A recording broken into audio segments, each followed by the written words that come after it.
There's a particular kind of heaviness that settles in when a dream dies. Maybe it was the career you'd worked toward for years, only to watch the door close with finality. Perhaps it was the family you longed to build, the relationship you thought would last, or the calling you felt so certain about that now feels like a cruel joke. The silence where hope used to live is deafening. You look at the pieces of what you thought your life would become, and they feel as lifeless as dried bones scattered in a valley. If you're in that place today, sitting in the aftermath of a dream that has breathed its last, know that you're not alone in this darkness. And know that there are words written long ago specifically for moments like these, when everything feels finished and hope seems like a luxury you can no longer afford. Listen to these words from Psalm 30, verse 5. For his anger endureth but a moment. In his favor is life. Weeping may endure for a night, but joy cometh in the morning. Weeping may endure for a night, but joy cometh in the morning. When you're in the thick of grief over a dead dream, morning feels like a myth. Night stretches endlessly, doesn't it? The darkness feels permanent, like this is simply how life will be from now on. But notice what this verse doesn't say. It doesn't promise that your original dream will resurrect exactly as you envisioned it. It doesn't guarantee that the door that closed will reopen, or that the loss you're mourning will be undone. What it does promise is something perhaps even more profound. That joy itself will come. Not happiness that depends on circumstances aligning perfectly, but joy that springs from something deeper than any single dream or plan. Think about how morning actually arrives. It doesn't burst onto the scene all at once, demanding that you immediately forget the night. Instead, morning comes quietly, gradually. First, there's just the faintest lightening at the edges of darkness. Then slowly, gently, the world begins to take shape again.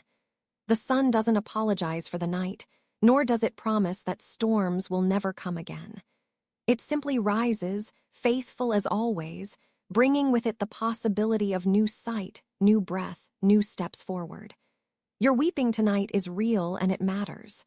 God doesn't minimize it or rush you through it. The tears you're shedding over what was supposed to be, over the future that won't unfold as planned, over the dream that now lies buried, these tears are sacred. They represent love, investment, hope that dared to believe. They honor what mattered to you. But weeping is not your final destination. It's not the last word written over your life. Even when you can't see it, even when you can't feel it, even when everything in you argues against it, mourning is preparing to break. Joy is stirring, getting ready to breathe life into spaces you thought would remain forever empty. This doesn't mean you'll skip the grief or bypass the disappointment.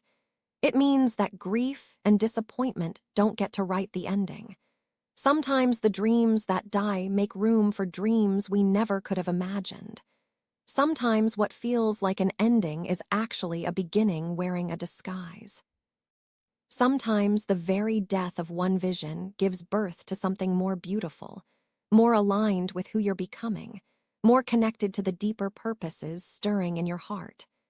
The woman who dreamed of one career discovers an unexpected calling in the ashes of the first.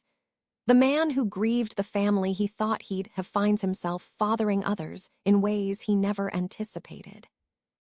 The couple whose business failed learns that their true gift was never in that particular venture, but in how they supported each other through the rebuilding.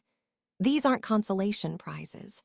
They're evidence that God's vision for your life is bigger and more intricate than any single dream could contain.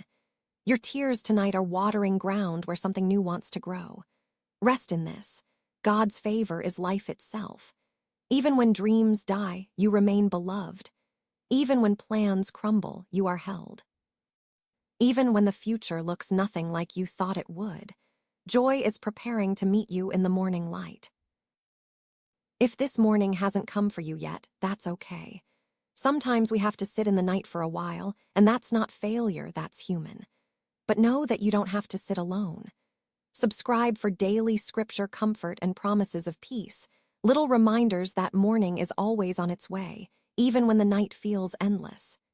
And remember, joy cometh in the morning. Not because your old dreams will resurrect, but because you will. Peace be with you until we meet again.